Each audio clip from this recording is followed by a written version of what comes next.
Yes, question number 7 जल्दी से निकाल लीजिए। क्वेश्चन नंबर 7 नंबर का प्रश्न।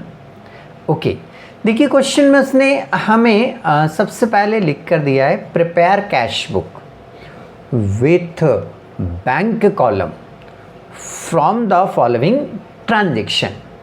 तो बोला उसने बैंक कॉलम वाली कैश बुक बनाना है, बैंक कॉलम वाली, डिस्काउंट वाली नहीं, कौन सी वाली, बैंक कॉलम वाली कैश बुक बनाना है।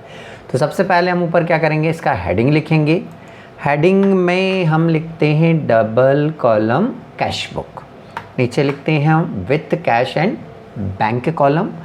ये साइड हमारा डेबिट होता है, date particular voucher number LF, ये कॉलम को हम बोलते हैं कैश का कॉलम है, ये वाला कॉलम हमारा बैंक का होता है। ये जो साइड होता है ये हमारा क्रेडिट साइड है, date particular voucher number LF, ये कैश का कॉलम है, ये बैंक का कॉलम है। ये तो कॉलम पे चर्चा होगी। पहला ट्रांजेक्शन उसने दिया हुआ है जून 1 को cash received from sale of goods, माल के बेचने से रुपए प्राप्त हुए, रुपए प्राप्त हुए। तो कैश क्या हुआ, बढ़ गया। रुपए दुकान में क्या होंगे, आएंगे। जब हम माल को बेचेंगे तो रुपए दुकान में आएंगे, और जब कैश आता है तो हमारा कैश बैलेंस क्या होगा, बढ़ेगा। और जब कैश बैलेंस बढ़ता है तो कहाँ लिखते हैं हम, डेबिट साइड। जून 2017 1 तारीख को ये लिखा हमने, सेल किया है तो 2 सेल्स, अमाउंट इसका कैश के कॉलम में आएगा, ये लिख दिया हमने। सेकेंड एंट्री, जून 2 को deposited into the bank, bank में जमा किए, बैंक में जमा करेंगे तो कैश बैलेंस दुकान से कम होगा, कैश बैलेंस दुकान से कम होगा, और बैंक बैलेंस क्या हो जाएगा, बढ़ जाएगा।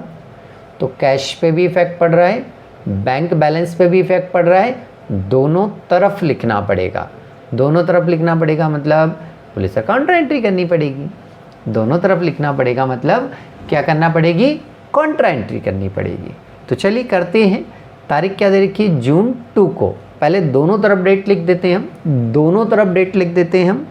ये लिखी हमने जून 2। ओके, पहले हम अमाउंट फिलअप करेंगे, फिर नाम फिलअप करेंगे।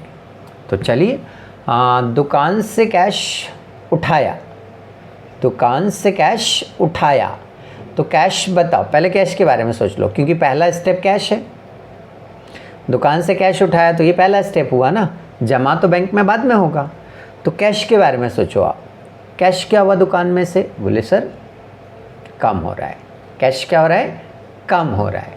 और जब कैश कम होता है, कैश कम होता है तो अपन क्रेडिट साइड में लिखते हैं। तो कहाँ लिखेंगे, क्रेडिट में, ठीक है। ये LF की जब काउंटर एंट्री करते हैं दोनों तरफ सी लिखना रहता है हमें, ठीक है। ये लिखा हमने क्रेडिट में, कहाँ लिखना हमें, क्रेडिट में। अब सोचो बैंक बैलेंस क्या होगा, बोले सर बैंक बैलेंस बढ़ेगा। बैंक बैलेंस क्या होगा, बढ़ेगा। तो बैंक बैलेंस जब बढ़ेगा तो कहाँ लिखेंगे हम, डेबिट साइड में। तो ये लिखा हमने डेबिट साइड में अमाउंट 10,000। क्लियर हो गया। कैश बैलेंस कम हुआ, क्रेडिट में आ जाएगा। बैंक बैलेंस बढ़ा, डेबिट में आ जाएगा। LF के कॉलम में क्या लिखना होता है, C, इतना लिख दिया। अब मुझे क्या करना है, इसके लिए यहाँ एक नाम लिखना है। तो अमाउंट कहाँ लिखा मैंने, कैश में, तो नाम क्या आएगा, बोले हाँ सर बैंक आएगा, हमें पता है। और इसके लिए हमने यहाँ क्या लिखा, अमाउंट बैंक लिखा है, तो आएगा कहाँ पर, कैश में। किस नाम से आएगा, कैश के नाम से। तो चलिए लिखते हैं, ये कैश लिखा हुआ है, नाम क्या आएगा, बैंक। ये किस कॉलम में लिखा है, बोले सर बैंक के कॉलम में, तो नाम क्या आएगा, कैश। ये काउंटर एंट्री होगी हमारी। Next, June 3, paid to Ram in cash, Ram को नगद पैसे दिए, राम को नगद पैसे दिए। तो कैश क्या हो रहा है, जा रहा है दुकान से, दुकान से कैश क्या हो रहा है, जा रहा है, दुकान से कैश जा रहा है, जा रहा है तो कहाँ लिखेंगे, क्रेडिट साइड में। तो क्रेडिट साइड में लिखेंगे हम जून 3 को बाय राम। किस कॉलम में लिखना है? कैश, क्योंकि कैश कम हो रहा है तो कैश के कॉलम में लिख दिया 960। नेक्स्ट, गोपाल से चेक मिला और तुरंत बैंक में जमा कर दिया। जून 5 को check received from Gopal and deposited into the bank. Gopal से चेक मिला और बैंक में क्या कर दिया? डिपॉजिट कर दिया। चेक मिला, बैंक में डिपॉजिट किया तो बैंक बैलेंस क्या होगा? बढ़ेगा। गोपाल से चेक मिला और वो चेक हमने हमारी बैंक में डाला तो गोपाल के अकाउंट से पैसे कट के हमारे खाते में आ जाएंगे तो हमारा बैंक बैलेंस क्या हो जाएगा? बढ़ जाएगा। तो जब बैंक बैलेंस बढ़ रहा है तो कहाँ लिखते हैं हम? डेबिट साइड में। डेट क्या दी है? बोले सर जून 5 को, टू गोपाल। कौन से कॉलम में लिखना है आपको? बैंक के कॉलम में। कौन से कॉलम में लिखना है? बैंक के कॉलम। ये लिखा हमने 19 and 20 rupees. Okay, next, paid wages. 6 जून को पेड वेजेस दिया। दुकान में जो वर्कर काम करते थे उनको वेजेस दिया तो वेजेस काय में दिया होगा? कैश में। तो दुकान से कैश क्या हो रहा है? जा रहा है। दुकान से कैश क्या हो रहा है? जा रहा है तो कहाँ लिखेंगे हम? क्रेडिट साइड में। तो क्रेडिट साइड में आ जाएगा जून 6 बाय वेजेस और कैश के कॉलम में लिखेंगे, ये लिख दिया हमने। नेक्स्ट, पेड आकाश बाय चेक। 15 तारीख को आकाश को चेक काट के दे दिया हमने। आकाश को चेक काट के दे दिया हमने। जब मैंने आकाश को चेक काट के दिया तो वो पेमेंट के लिए कहाँ जाएगा? बोले सर वो बैंक जाएगा। हम बैंक वाली मैडम से बोलेगा ये चेक का पेमेंट दो तो वो मैडम क्या करेगी? मेरे खाते में से पैसे काट के उस आकाश को दे देगी। तो मेरा बैंक बैलेंस क्या हो रहा है? कम हो रहा है। जब मेरा बैंक बैलेंस क्या हो रहा है? कम हो रहा है तो कहाँ लिखेंगे हम? क्रेडिट साइड में। भाई 15 तारीख को बाय आकाश और बैंक के कॉलम में 3900 रुपीज़ बराबर। नेक्स्ट, इसके बाद में बैंक से रुपए निकाले 20 जून को बैंक से रुपए निकाले। कैश विड्रॉल फ्रॉम बैंक से पैसे निकाल लेंगे तो बैंक बैलेंस कम होगा और दुकान में लिया है तो कैश बैलेंस क्या हो जाएगा? बढ़ जाएगा। तो बैंक का बैलेंस कम हो रहा है, कैश का बैलेंस बढ़ रहा है, मतलब दोनों तरफ एंट्री होगी, मतलब कॉन्ट्रा एंट्री होगी। तो चलो पहले डेट लिख लेते हैं दोनों साइड में। डेट दी है उसने 20, ठीक है। पहले अपन इसका क्या लिखेंगे? बोले सर अमाउंट लिखेंगे हम। ठीक है। तो अमाउंट लिखेंगे मतलब बैंक का बैलेंस क्या हो रहा है? कम। बैंक से निकाले ना तो पहला स्टेप किस पे आ जाएगा? बैंक पर। तो बैंक का बैलेंस क्या हो रहा है? कम। जब बैंक का बैलेंस कम हो रहा है तो क्रेडिट में आएगा। जब बैंक का बैलेंस कम हो रहा है तो क्रेडिट में आएगा। बैंक का बैलेंस कम हो रहा है तो क्रेडिट में आएगा। अब ये पैसे अपन कहाँ ले आएंगे? दुकान में। तो कैश का बैलेंस क्या हो जाएगा? बढ़ जाएगा। तो कैश बैलेंस क्या हो रहा है? बढ़ रहा है। तो कैश बैलेंस बढ़ रहा है तो डेबिट में आ जाएगा। ये अमाउंट लिख दिया। अब हमें क्या करना है? दोनों साइड LF के कॉलम में क्या लिखना है? C। ये C लिख दिया हमने। C मतलब कॉन्ट्रा। ओके, अब नाम लिखना है। तो ये बैंक में है तो नाम क्या आ जाएगा? हाँ, अब देखो आपको समझ में आ गया। अब क्या आएगा यहाँ पर? कैश। यहाँ कैश में है तो यहाँ क्या आ जाएगा? बैंक आ जाएगा। तो चलिए लिख लेते हैं। यहाँ कैश में था तो क्या लिख दिया? बैंक। यहाँ बैंक में है तो क्या आ जाएगा? कैश। ये कॉन्ट्रा एंट्री होगी हमारी। नेक्स्ट, 21 जून को गुड्स परचेज फॉर कैश। नगद माल खरीदा। नगद माल खरीदेंगे तो पेमेंट करना पड़ेगा ना। पेमेंट करेंगे तो दुकान से कैश क्या हो रहा है? जा रहा है। दुकान से कैश क्या हो रहा है? जा रहा है। जब दुकान से कैश जा रहा है तो कहाँ लिखेंगे हम? क्रेडिट साइड में। तो क्रेडिट साइड में लिखेंगे। तारीख दी है बेटा उसने 21 बाय परचेज और कैश के कॉलम में 700 रुपीज़। ओके, फिर 22 को कैश सेल्स मतलब गुड्स को कैश में सेल किया। तो दुकान से माल सेल करा, कैश आ जाएगा। हमें कैश को टारगेट करना है, कैश को देखना है। दुकान से माल बेचा, जिसको भी बेचा उससे पैसे ले लिए हमने, तो कैश क्या हो गया? बढ़ गया।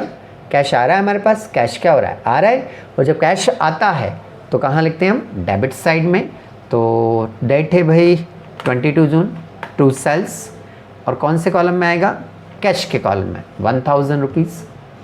ओके, नेक्स्ट, जून 25 को cash received from Ramesh, Ramesh से पैसे मिले, रमेश से रुपए मिले, रमेश से रुपए मिल रहे हैं मतलब रमेश हमें पैसे दे रहा है, तो दुकान में कैश क्या होगा, बढ़ जाएगा। दुकान में कैश क्या होगा, बढ़ जाएगा। और जब दुकान में कैश आ रहा है, बढ़ रहा है, तो कहाँ लिखना है आपको, डेबिट साइड में। तो ये लिखा हमने डेट पहले तो 25, रमेश से मिला है तो टू रमेश, कैश बढ़ेगा तो कैश के कॉलम में 3600 रुपीज़। नेक्स्ट, जून 30 को cash deposited into the bank. उसमें कैश कहाँ लिखा, अरे कैश नहीं लिखा तो जमा तो बैंक में कैश ही करते हैं ना, तो cash deposited into the bank. Cash क्या होगा, कम होगा, कैश दुकान से उठाए और बैंक में जमा कर रहे हैं, तो कैश क्या होगा, कम होगा, और बैंक बैलेंस क्या होगा, बढ़ जाएगा। तो देखो कैश पे भी इफेक्ट पड़ रहा है, बैंक पे भी इफेक्ट पड़ रहा है, तो दोनों तरफ एंट्री होगी, मतलब कॉन्ट्रा एंट्री होगी। ठीक ठीक ठीक। डेट क्या दे रखी है, बोले सर डेट दी है 30, ये लिख दी हमने। अच्छा, इसमें क्या होगा, पहले बैंक में पैसे जमा किए तो बैंक बैलेंस क्या होगा, बढ़ जाएगा। बैंक बैलेंस क्या होगा, बढ़ जाएगा, तो ये लिख दिया हमने। और कैश बैलेंस आपका क्या हो जाएगा, कम हो जाएगा। दुकान से उठा के जमा कर रहे हैं तो कैश बैलेंस आपका क्या हो जाएगा, कम हो जाएगा। ओके, अमाउंट लिख दिया। कॉन्ट्रा एंट्री में पहले अमाउंट ही लिखते हैं, लिख दिया। फिर हमें क्या करना पड़ता है, दोनों तरफ सी लिखना पड़ता है। कॉन्ट्रा LF के कॉलम में सी लिखना पड़ता है, ये लिख दिया। अब क्या लिखना है, बोले सर नाम लिखना है। बोले सर अब तो आ गया हमें समझ में। सर ये कैश लिखा हुआ है तो नाम यहाँ बैंक आएगा। सर यहाँ बैंक में लिखा हुआ है तो नाम क्या आएगा, कैश आएगा। बिल्कुल सही पहचाने। तो ये लिखा हमने, यहाँ कैश में है तो नाम क्या आ गया, बैंक। यहाँ अमाउंट बैंक में है तो नाम क्या आ जाएगा, कैश। Clear, okay. डेट क्या थी, अरे हाँ डेट तो लिखने भूल गए हम। डेट है भाई 30 तारीख, तो ये 30 जून लिख दिया हमने। Okay, next, paid rent by cheque. हमने दुकान का किराया चेक काट कर दे दिया। हमने हमारे मकान मालिक को चेक काट के दे दिया, तो वो पेमेंट लेने मेरे पास आएगा दुकान में या बैंक जाएगा, बोले सर बैंक जाएगा। तो जब वो बैंक जाएगा तो बैंक से पेमेंट लेगा, तो मेरे खाते से लेगा ना। तो हमारा बैंक बैलेंस क्या हो रहा है, कम हो रहा है। जब हमारा बैंक बैलेंस क्या हो रहा है, कम हो रहा है, तो इसे कहाँ लिखेंगे, क्रेडिट साइड में, बैंक के कॉलम में। रेंट दिया भाई जून 30, बाय रेंट कौन से कॉलम में अमाउंट आएगा, बैंक के कॉलम में। ये लिखा हमने 1000 रुपीज़। क्लियर, तो ये सारे ट्रांजेक्शन हमारे कंप्लीट हो गए। अब बैलेंस निकालना है सर, क्या निकालना है, बैलेंस। तो बैलेंस के लिए पहले तो बैलेंस सीडी लिखते हैं महीने की आखिरी तारीख पर। तो ये क्या चल रहा है, जून। जून की लास्ट डेट क्या होती है, बोले सर जून की लास्ट डेट सर 30 जून ही होती है। हाउ ठीक है, 30 जून को लिखेंगे हम। ओके, 30 जून को क्या लिखेंगे, बैलेंस सीडी लिखेंगे। और क्या लिखेंगे, ये लिख दिया बैलेंस सीडी। अब पहले हम किसकी बात कर लेते हैं, कैश की बात कर लेते हैं। हाँ ठीक है, पहले कैश की बात कर लो कि पहले बैंक की बात कर लें। ठीक है, तो हम क्या करते हैं, पहले तो कैश की ही बात कर लेते हैं। तो जब हम कैश की बात कर रहे हैं तो एक काम करो, बैंक को छुपा दो, बैंक के कॉलम को क्या कर दो, छुपा दो। ये देखो मैंने छुपा दिया, हाइड कर दिया इसको, ताकि कोई कन्फ्यूज़न नहीं रहे, है ना। बोले सर हम कैसे छुपाएं, अरे स्केल रख लेना भाई, कैसे भी करके उस कॉलम को मत देख। कॉलम को नहीं देखेंगे कन्फ्यूज़न नहीं होगा, है ना। तो चलिए, कैश के कौन सी साइड की टोटल लगानी है, बोले सर कैश के डेबिट की टोटल लगा लो। कौन सी साइड की, डेबिट की। तो ज़रा कैश की डेबिट साइड की टोटल को जोड़ें। 10, 5, 15 और एक 16,920 कुछ हो रही है। ठीक, ये लिख दी मैंने, 19,600 रुपये। 19,600 रुपये, हाँ बिल्कुल 19,600 हो रही, राइट बिल्कुल, है ना। तो कैश की टोटल हो रही है 19,600, 19,600 डेबिट की। अब कैश की क्रेडिट की टोटल देखें तो जोड़ो 10, 5, 15 कुछ 17,460 रुपये हो रही है। ओके, अब क्या करेंगे हम, डेबिट की टोटल में से क्रेडिट की टोटल को क्या कर देंगे, हम लेस कर देंगे। तो डेबिट की टोटल में से क्रेडिट की टोटल को क्या करेंगे, हम लेस करो भाई। लेस करने पर ये आ रहा है आपका बैलेंस 2140। ये जो 2140 बैलेंस आ रहा है, ये 2140 जो बैलेंस आ रहा है, इस बैलेंस को उठाकर हम यहाँ पर बैलेंस शीट में लिख देंगे। तो ये हमारा कैश का बैलेंस हो गया। क्लियर? तो ये हमारा कैश का बैलेंस आ गया। यहाँ तक अच्छी तरह समझ में आ गया? ओके, अब हमें बात किसकी करनी है? बैंक का भी बैलेंस निकालना है। तो एक काम करो, सबसे पहले तो कैश को दोनों साइड से क्या कर दो, हाइड कर दो। ये कर दिया हमने, दोनों साइड से छुपा दिया। अब किसकी बात कर रहे हैं अपन? बैंक की। तो सबसे पहले तो मैंने रफ में क्या करा, बैंक लिख लिया। ठीक है, ये लिखा बैंक। बैंक के डेबिट साइड की टोटल मुझे ज़्यादा दिख रही है, 10, 5, 15 और 16,920। तो डेबिट साइड की टोटल हो गई 16,920। क्रेडिट साइड की टोटल देखें 3, 3, 6, 7, 7,000 कुछ टोटल आ रही 900 रुपये। क्या करेंगे? लेस करेंगे। दोनों को जब लेस करेंगे तो बैलेंस आ रहा है 9020। ये जो बैलेंस आ रहा है इसे उठाकर यहाँ पर बैंक के कॉलम में क्या करेंगे, हम लिख देंगे। टोटल दोनों तरफ की क्या हो जाएगी, बराबर हो जाएगी। तो कौन सी आएगी? 16,920 रुपये डेबिट में, 16,920 क्रेडिट में। तो ये हमारा दोनों के क्या आ गए, बैलेंस आ गए। अब हमें क्या करना पड़ता है, इन बैलेंस को क्रेडिट से उठाकर, कहाँ से उठाकर? क्रेडिट से उठाकर नेक्स्ट मंथ की पहली तारीख पर। कौन सी तारीख पर? पहली तारीख पर। कौन सा मंथ? Next month. तो ये जून है, तो जून के बाद जुलाई आएगा। हाँ, यहाँ ट्रांसफ़र करेंगे टू बैलेंस बीडी के नाम से। तो कैश का कैश में लिख दीजिए, बैंक का बैंक कॉलम में लिख दीजिए। तो ऐसे करके ये क्वेश्चन आपका यहाँ पर क्या हो जाता है, कंप्लीट हो जाता है।